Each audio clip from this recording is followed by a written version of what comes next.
जय माता दी दोस्तों। कलयुग के बेटे, आज घर घर महाभारत का मैदान बन चुका है। अरे हद हो गई। क्या जिंदगी भर सास ससुर की सेवा ही करते रहेंगे हम लोग? अब तक माँ जी स्वस्थ थी तो सब कुछ ठीक चल रहा था। अब माँ जी ने बिस्तर पकड़ लिया है, उनकी सेवा भी हमें करनी पड़ती है। पहले तो माँ जी घर के काम में हमारा हाथ बटा देती थी, अब तो बल्कि हमें ही उनका काम करना पड़ रहा है। ऊपर से बाबूजी के नखरे। अब बेटे 3 हैं तो माँ बाबूजी का बोझ भी तीनों पर बराबर पड़ना चाहिए। जब हर चीज़ का बंटवारा कर ही रहे हैं तो माँ बाबूजी के रहने का बंटवारा भी लगे हाथ कर ही लेते हैं। बड़ी बहू रचना बोली तो मंजिली बहू जानकी ने भी उसका साथ दिया। हाँ भाभी, बिल्कुल सही कह रही हैं आप। माँ बाबूजी का बंटवारा 3-3 महीने के लिए कर लेते हैं। पहले के 3 महीने आप उन्हें रख लेना, शुरुआत आपसे करेंगे। इतनी बात सुनकर बड़ी बहू भड़क उठी और बोली, शुरुआत मुझसे क्यों? तुम भी तो पहले उन्हें रख सकती हो ना। यह सब उनका बड़ा बेटा राजीव सुन रहा था।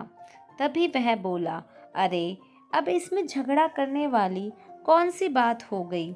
मेरी चिराग से बात हो गई है, वह भी कल यहाँ पहुँच जाएगा। जो तय करना है हम सब कल ही कर लेंगे। बल्कि मैं तो कहता हूँ कि माँ की और बाबूजी के नाम की पर्ची निकाल लेते हैं। जिनके हिस्से में उनका नाम आएगा वही उन्हें पहले 3 महीने रखेगा। घर के बरामदे में टहल रहे रतन जी अपने बेटे बहू की सारी बातें सुन रहे थे। अपने कमरे में आकर अपनी पत्नी वीना से बोले, देख रही हो वीना, यह वही बेटे हैं जो कभी बचपन में इस बात की पर्ची डालते थे कि माँ के साथ कौन सोएगा।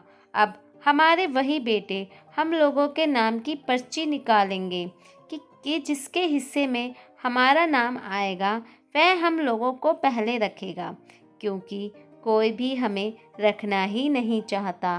अब क्या यही दिन देखना बाकी रह गया था? इस उम्र में वैसे भी इन दोनों बेटों और बहू के झगड़ों को इतने दिनों से देख ही रहे थे।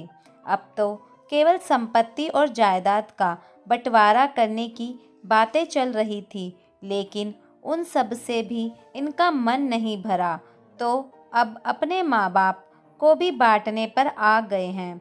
इस दिन के लिए हमने इन बेटों को पाल पोस कर पढ़ा लिखा कर अपने पैरों पर खड़ा किया था कि शादी के बाद यह बेटे अपनी पत्नियों की हाँ में हाँ मिलाकर हमारा जीवन जीना दुश्वार कर दें।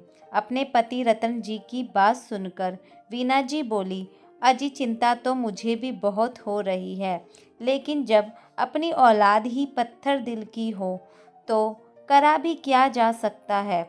आप सब्र रखिए, भगवान सब ठीक करेंगे। बेवजह चिंता मत कीजिए, मैं तो पहले ही बीमार पड़ी हूँ। अगर आपको कुछ हो गया तो आपका ख्याल कौन रखेगा? व्हील चेयर पर बैठी हुई वीना जी लड़खड़ाती आवाज़ में बोली, वीना, लेकिन मुझे अब यह सब बर्दाश्त नहीं हो रहा है। अब हमारे बच्चे हमारे भाग्य का फैसला पर्ची बनाकर करेंगे। पता नहीं भगवान ने हमारे भाग्य में और क्या क्या देखना लिखा है। जब वह ये सब बातें कर रहे थे तभी उनकी बेटी उर्मिला का फ़ोन आ गया अपनी माँ की तबीयत के बारे में जानने के लिए। तो माँ का सब्र का बांध टूट गया और उसने सारी बात कह डाली। बात सुनकर बेटी उर्मिला बोली, भैया भाभी ऐसा कैसे कर सकते हैं? और मुझे किसी ने कुछ बताया भी नहीं।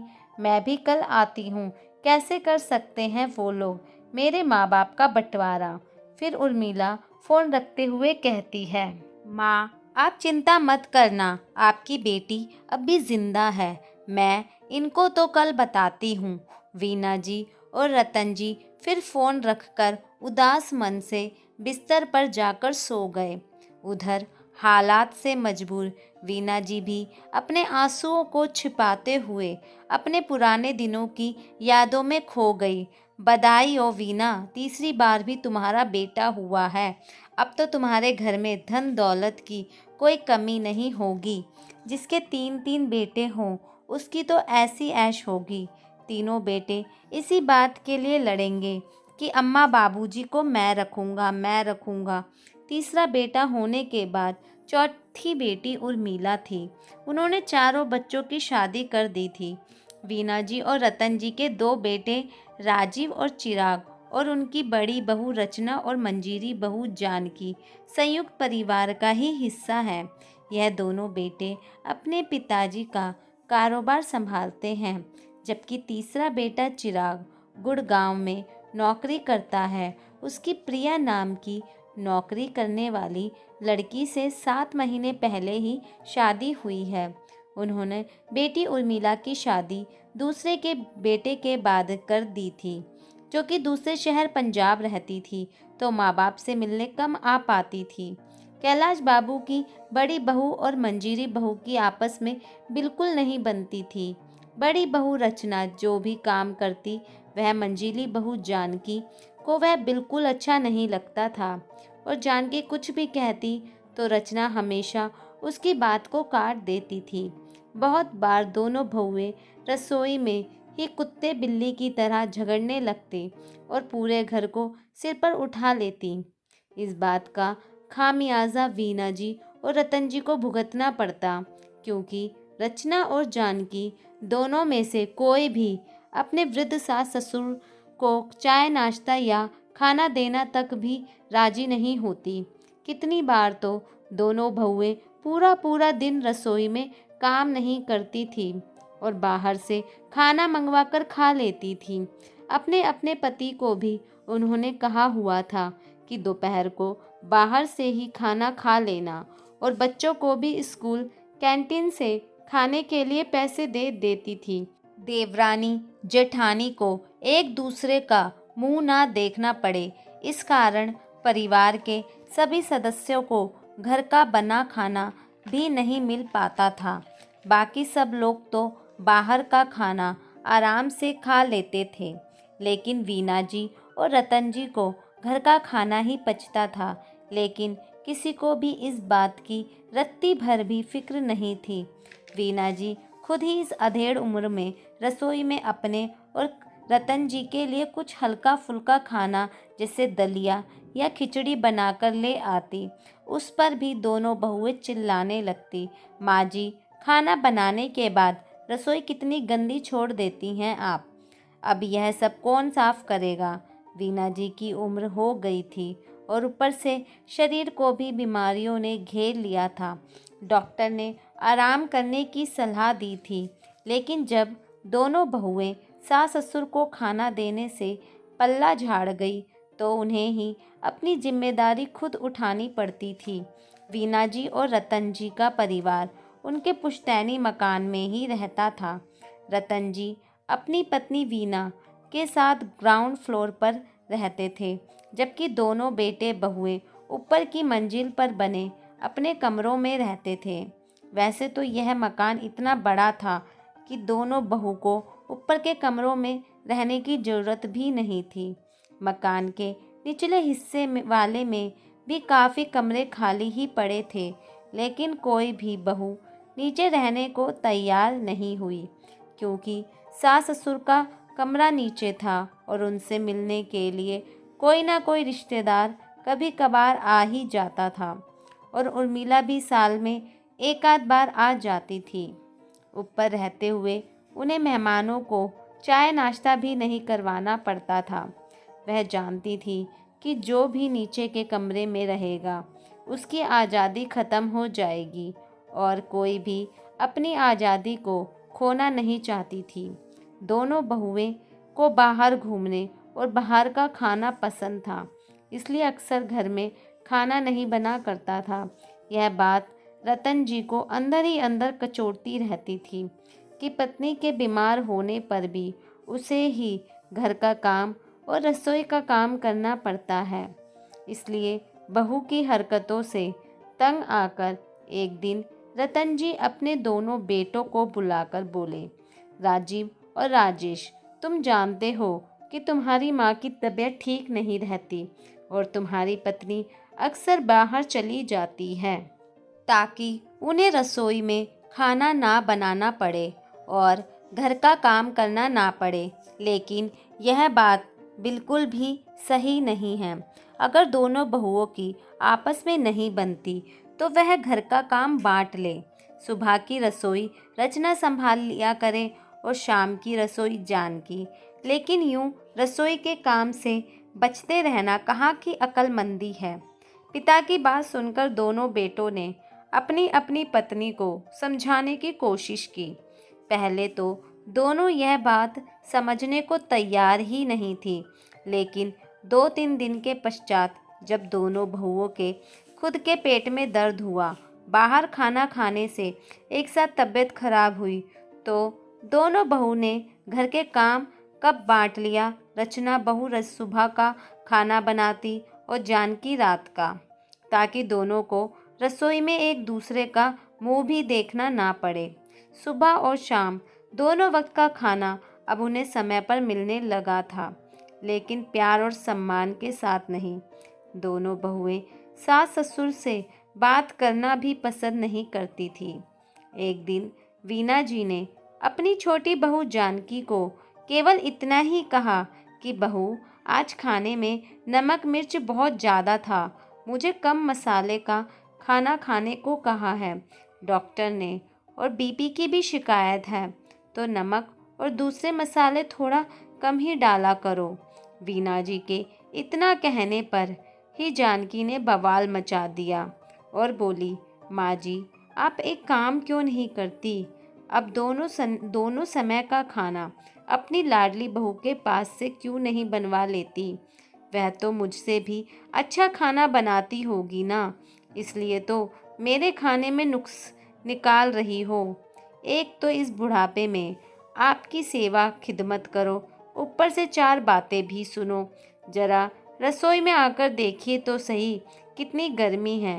एक तो इतनी गर्मी में खाना बना रही हूँ, ऊपर से नखरे दिखा रही हैं। अगर यूं ही मेरे बने खाने पर नाक बहुत चढ़ता है तो मुझसे नहीं होगा खाना बनाने का काम। बनवा लीजिए अपनी लाडली बहू से। उधर जब बड़ी बहू रचना को यह बात पता चली कि जानकी ने माँ जी से ऐसी बातें कही हैं और कहीं सास ससुर के दोनों वक्त का खाना उसे ना खिलाना पड़ जाए, यह सोचकर वह बोली, माँ जी, जो मिले खा लीजिए, क्यों बेवजह बेमतलब की टोका टोकी करती रहती हैं। आपको मालूम है कि हम लोग तो बाहर से भी खाना मंगवा कर खा लेंगे, लेकिन आप लोगों का खाना बाहर से नहीं चल सकता, क्योंकि आपको वैसे भी डॉक्टर ने काफ़ी चीज़ों से परहेज रखने को कहा है। अब रोज़ घर में खाना बन रहा है तो उसमें भी आपके नखरे। रतन जी और वीना जी समझ चुके थे कि अब उनके बेटों और बहू के लिए वह बोझ से ज़्यादा और कुछ भी नहीं है। वीना जी जो पहले से बीमार चल रही थी, आए दिन होने वाले दुर्व्यवहार को सहन नहीं कर पाई। एक दिन अचानक उनका ब्लड प्रेशर इतना बढ़ गया कि उनका शरीर लकवाग्रस्त हो गया। अब उनके शरीर का आधा हिस्सा बेकार हो गया और वह व्हील चेयर पर आ गई। अभी तक तो जैसे तैसे वह अपना काम कर लिया करती थी, लेकिन लकवाग्रस्त होने के बाद अब दोनों बिल्कुल बहू के रहमो करम पर आश्रित हो चुके थे। वीना जी बेबस अपने बिस्तर पर या व्हील चेयर पर पड़ी रहती और रतन जी अपनी पत्नी का ध्यान रखने के लिए अब घर पर ही रहने लगे, क्योंकि बहुओं से तो बड़ी मुश्किल से उन्हें 2 वक्त की रोटी दी जाती थी। रोटी देकर जाती तो दोबारा कमरे में झांकती भी नहीं थी। रतन जी के घर बैठने के कारण उनके दोनों बेटों राजीव और राजेश के व्यवहार में व्यवसाय को लेकर लड़ाई होनी शुरू हो गई। राजीव ने इल्ज़ाम लगाया कि राजेश दुकान से ज़्यादा पैसे उठाता था, जिस वजह से हिसाब किताब में गड़बड़ हो रही थी। राजेश कहने लगा कि राजीव उस पर झूठा इल्ज़ाम लगा रहा है। खैर, सारी बातों का निचोड़ यही निकला कि दोनों भाइयों को अब अलग हो जाना चाहिए और अपनी अपनी जिम्मेदारी उठानी चाहिए। राजीव का कहना था कि अब मेरे बच्चे भी बड़े हो रहे हैं, तो उनका खर्चा ज़्यादा है। अगर राजेश इसी तरह दुकान से पैसे निकालता रहा तो वह दिन दूर नहीं जब खाने के लाले पड़ जाएंगे। इसलिए बंटवारे में ही फ़ायदा है, ताकि हम लोग अपने अपने पैसे बचा पाएँ। दोनों ने ही मिलकर फैसला कर लिया कि जब दुकान वे दोनों संभाल रहे हैं तो दुकान के केवल 2 हिस्से किए जाएंगे, क्योंकि तीसरा भाई तो नौकरी करता है। दोनों ने ही मिलकर पुश्तैनी मकान और गांव से दूर जो उनका एक मकान था, उसके बंटवारे का फैसला भी खुद ही कर लिया, जिसमें पुश्तैनी मकान एक के हिस्से आ जाएगा और गांव से दूर दूसरा मकान का दूसरे बेटे के हिस्से में आएगा। क्योंकि उनके तीसरे भाई चिराग ने अपना मकान नोएडा में ही बना लिया है, इसलिए उसे मकान की ज़रूरत नहीं है।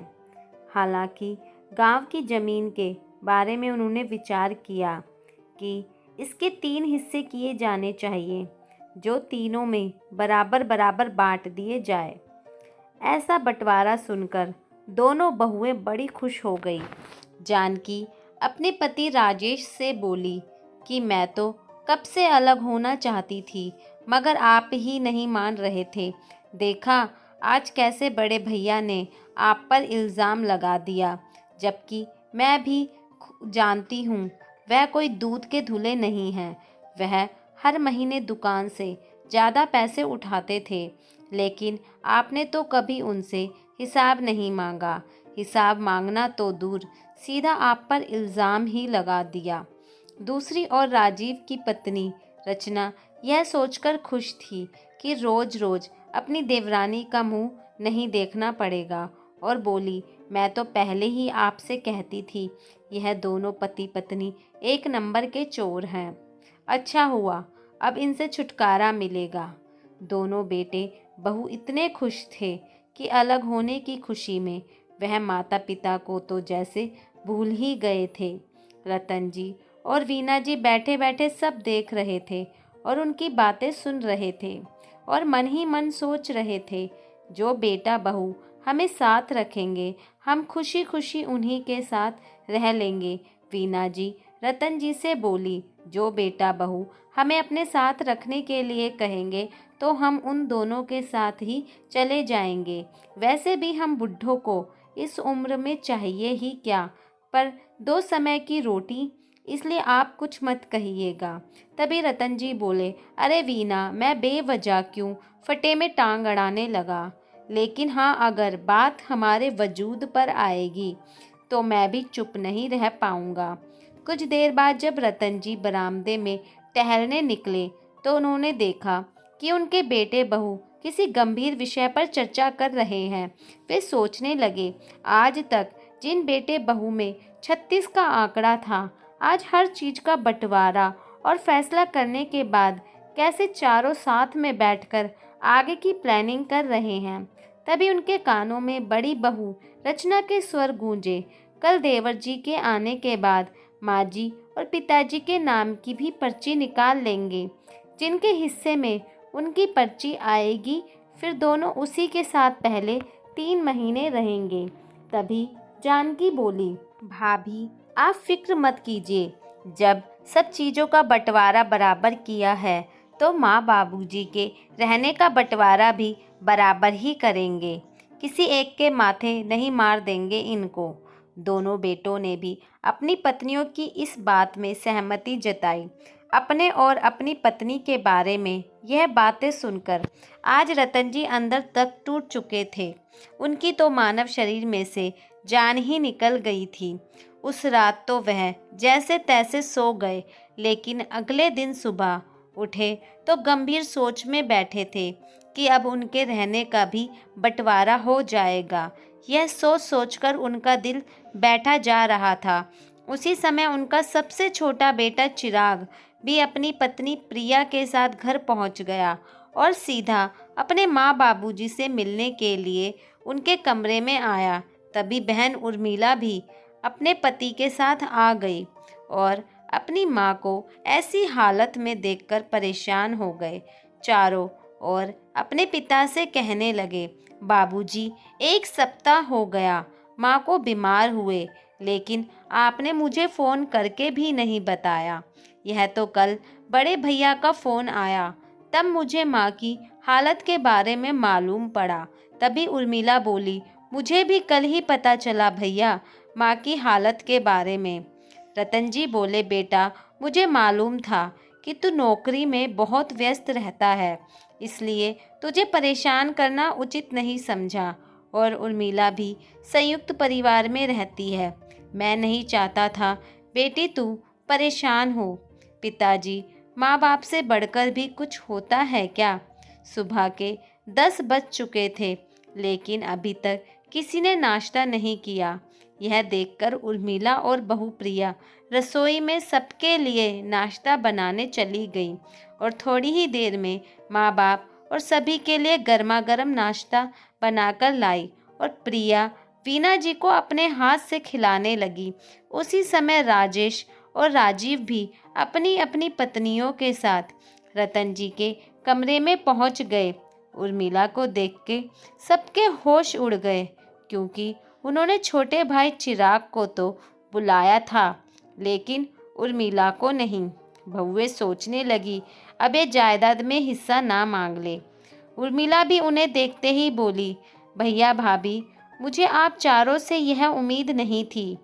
एक दिन पहले संपत्ति के बंटवारे के विषय में जो फैसला उन्होंने लिया था, उसे बता दिया। चिराग यह बात सुनकर हैरान था कि बाबूजी की दुकान, दो दो बड़े मकान और गांव की जमीन में से उसके हिस्से में केवल गांव की जमीन का तीसरा हिस्सा ही दिया गया था। उसी समय बड़ी बहू रचना बोली, देवर जी आप और उर्मिला आ ही गए हैं, तो लगे हाथ माँ बाबूजी के रहने का बंटवारा भी किए देते हैं। हम लोगों ने सोच लिया है कि माँ बाबूजी 3-3 महीने हम सभी के साथ रहेंगे, और पहले किसके साथ रहेंगे इस बात का फैसला पर्ची निकाल कर किया जाएगा। तभी चिराग और उर्मिला बोले, भाभी यह बात तो ठीक नहीं है, यह दोनों हमारे माँ बाबूजी हैं, कोई घर का पड़ा सामान नहीं जिसे आप बंटवारा कर देंगे। रचना बोली, देवर जी आप तो बस नोएडा में रहते हुए नोट गिन रहे हैं और उर्मिला अपने ससुराल में खुश है। इन दोनों की सारी जिम्मेदारी तो हम ही लोगों ने उठा रखी है। इतने में उर्मिला बोल पड़ी, भाभी अगर माँ बाबूजी की सेवा आपसे नहीं हो रही तो कोई बात नहीं, मैं ले जाऊंगी अपने साथ। अभी उर्मिला की बात खत्म हुई भी नहीं थी। फिर चिराग ने कहा, क्यों भाभी, माँ बाबूजी का जितना खर्चा होता है उतना पैसा तो मैं हर महीने बड़े भैया के पास भेजता हूँ, तो फिर आप ऐसी बातें क्यों कर रही हैं? अभी यह सब बातें चल ही रही थी कि चिराग का एक फ़ोन कॉल आ गया, जिसको अटेंड करने के लिए वह बाहर बरामदे में निकल आया। फ़ोन पर बात करके पीछे मुड़ा तो देखा उसकी पत्नी प्रिया खड़ी थी और आकर अपने पति से बोली, जी मैं आपसे एक बात कहना चाहती हूँ। चिराग ने कहा, बोलो क्या बात है? तो प्रिया बोली, क्या हम माँ बाबूजी को हमेशा के लिए अपने पास नहीं रख सकते? आखिर बेटा बहू होते हुए हमारा भी तो कुछ फ़र्ज़ बनता है उनके लिए। प्रिया की बात सुनकर चिराग के चेहरे पर मुस्कान आ गई और बोला, यह भी तो मैं भी यही सोच रहा था कि एक बार तुमसे इस बारे में पूछूं। तो प्रिया बोली, अजी इसमें पूछने की क्या बात है? माँ बाबूजी ने आपको अपने पैरों पर खड़ा करके अपना फ़र्ज़ निभा दिया, तो अब क्या आप अपना फ़र्ज़ निभाने के लिए अपनी पत्नी से पूछेंगे? कुछ समय बाद चिराग बाबूजी के पास गया और उन्हें अपने और अपनी पत्नी के मन की बात बताई।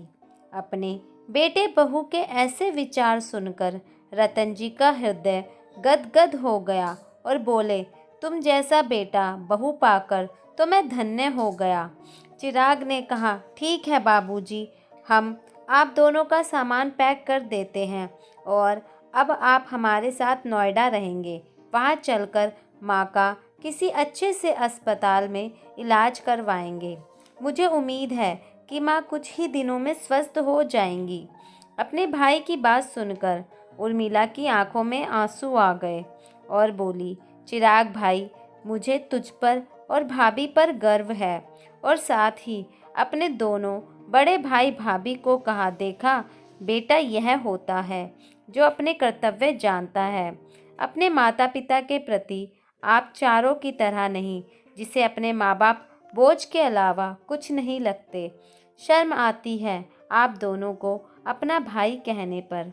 बात सुनकर रतन जी गंभीर हो गए और बोले, बेटा, लेकिन अभी एक बहुत ज़रूरी काम करना बाकी है। पहले वह काम कर लूँ, फिर हम दोनों तुम्हारे साथ चलेंगे। कौन सा ज़रूरी काम पिताजी? बेटा, जब वह काम हो जाएगा मैं तभी बताऊंगा। अभी तुम लोग जाकर आराम करो। अगले दिन सुबह रतन जी बिना बताए कहीं चले गए और शाम के वक्त लौटकर आए तो उनके हाथों में कुछ डॉक्यूमेंट्स थे और चेहरे पर आत्मविश्वास। रतन जी ने तीनों बेटों और बहू और बेटी उर्मिला को अपने कमरे में बुलाया और कहा कि बंटवारे के विषय में मैंने एक फैसला किया है। फैसला? अब कौन सा फैसला करना बाकी था? उस दिन हम लोगों ने सब कुछ तय कर लिया था, बड़ा बेटा बोला। रतन जी बोले, वह फैसला तुम्हारी तरफ से था, लेकिन मैंने उस फैसले को स्वीकृति नहीं दी थी। आज मैंने कुछ फैसला किया है। मैं इस घर के 3 हिस्से नहीं 4 हिस्से करने जा रहा हूँ। ऐसा कहते हुए उन्होंने कागजात अपने दोनों बड़े बेटों की तरफ बढ़ाए। यह बात सुनकर उन दोनों के तो जैसे होश ही उड़ गए। चौंकते हुए राजीव बोला, बाबूजी, आप हमारे साथ ऐसा कैसे कर सकते हैं? इस घर के 4 हिस्से करने का क्या मतलब है? छोटे ने तो नोएडा में अपना मकान खड़ा कर लिया है और उर्मिला बेटी है, उसकी शादी हो चुकी है, तो बंटवारे से तो उसका कोई लेना देना नहीं है। बेटा, अभी मेरी बात ख़त्म नहीं हुई है, पहले पूरी बात तो सुन लो। मैं केवल इस घर को ही नहीं बल्कि अपनी दुकान को भी 4 हिस्सों में बांट दिया है। गांव का मकान और ज़मीन मैंने बेचने पर लगा दिए हैं और सबसे छोटे बेटे चिराग के साथ मैं अपना एक जॉइंट अकाउंट खुलवा रहा हूँ। गांव की प्रॉपर्टी बेचकर जितना भी पैसा आएगा वह इस अकाउंट में जाएगा, जिससे मेरी पत्नी का अच्छे से अच्छे अस्पताल में इलाज हो पाएगा। बाकी का बचा हुआ पैसा छोटे का ही होगा। यह बात सुनकर बड़ी बहू और मंजली बहू गुस्से में आकर जोर जोर से चिल्लाते हुए बोली, यह तो अन्याय है बाबूजी।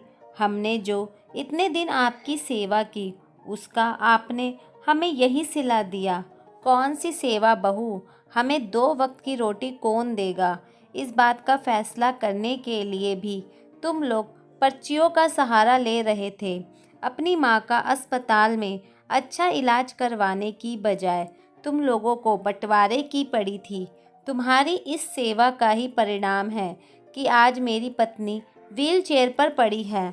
जरा देखो उसकी हालत। ऐसा कहते हुए रतन जी फूट फूट कर रो पड़े।